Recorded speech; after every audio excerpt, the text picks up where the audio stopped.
Brexit talks were thrown into chaos not long after they started, as Ireland blindsided UK officials by making fresh demands over the Northern Ireland border question. A leaked document revealed how the border between Northern Ireland and the Republic of Ireland looks after Brexit has dominated the news cycle over the past 3 years. However, the border was barely mentioned in the run-up to the EU referendum. Matthew O'Toole, from County Down, worked in Downing Street as a Europe spokesperson during the campaign. He recalled the mood of 4 years ago, saying, "It wasn't just an afterthought for voters, it was an afterthought for people involved in the campaign. It definitely was not a first-tier issue." Downing Street's argument was perhaps not aided by the fact that the then Northern Ireland Secretary, Theresa Villiers, was also a staunch supporter of leaving the EU. She took a totally different view to many of her cabinet colleagues, facing criticism for saying that if Brexit happened, the UK would keep an open border with Ireland, and described claims to the contrary as scare tactics.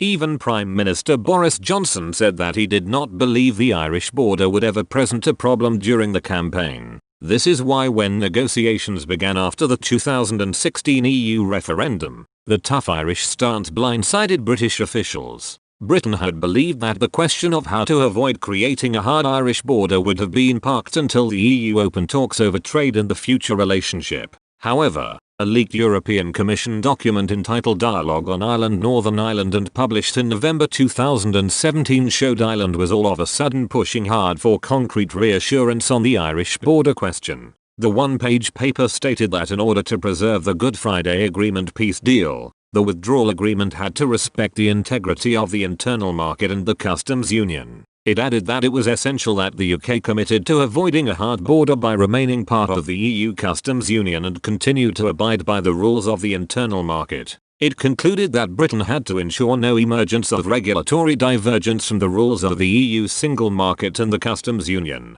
which are necessary for North-South cooperation, the all-Ireland economy, and the protection of the Good Friday Agreement. The hardline Irish position was described by senior EU sources reflecting the state of play and the guiding principles of the EU's approach to the problem. A source familiar with the talks said that Dublin was pulling the levers and had decided to use tensions over Britain's proposed withdrawal as the moment to exert maximum leverage and extract concessions from the UK. The source said, "Dublin sees their leverage point is now, as Britain fights to get a sufficient progress designation, not in phase 2. The Department for Exiting the European Union, DEXEU, reiterated the UK intended to both leave the single market and customs union, but also avoid a hard north-south border." A spokesman said at the time, "We recognize that the solutions to the unique circumstances in Northern Ireland must respect the integrity of the EU single market and customs union, but they must also respect the integrity of the United Kingdom. The government is determined to find specific solutions to Northern Ireland's unique circumstances, not least as the only part of the UK to share a land border with an EU member state." Both the Irish Ministry of Foreign Affairs and the European Commission declined to comment on the leaked document, which was originally published in The Telegraph. However, a senior Irish government source confirmed the document reflected the state of play on the issue. The Irish border ended up becoming a sticking point during the withdrawal agreement talks. The Brexit deal negotiated by Theresa May and the EU was catastrophically defeated in the House of Commons on 3 occasions, arguably because the former Prime Minister had agreed to what is now known as the Irish backstop. The backstop was a key protocol, designed to be an insurance policy that ensured there would be no hard border between the Republic of Ireland and Northern Ireland, even under a no-deal scenario. As soon as he moved into Downing Street, Mr. Johnson demanded for the backstop to be removed in its entirety, and against all odds, he secured a new withdrawal agreement and political declaration.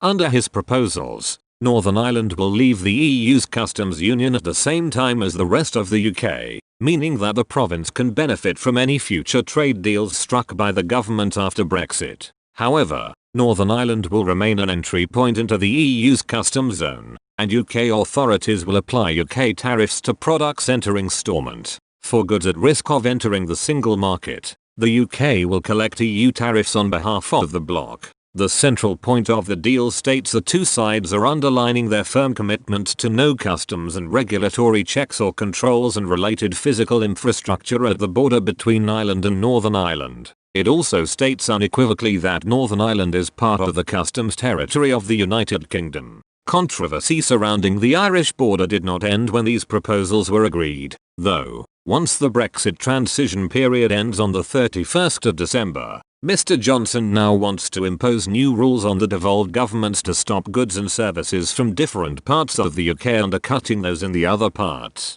He also wants to ensure regulations are the same across the four nations so the market is borderless. In order to achieve this, the government published the Internal Market Bill at the end of September, but it is currently facing legal action from the European Commission, as the bill would essentially overwrite the withdrawal agreement.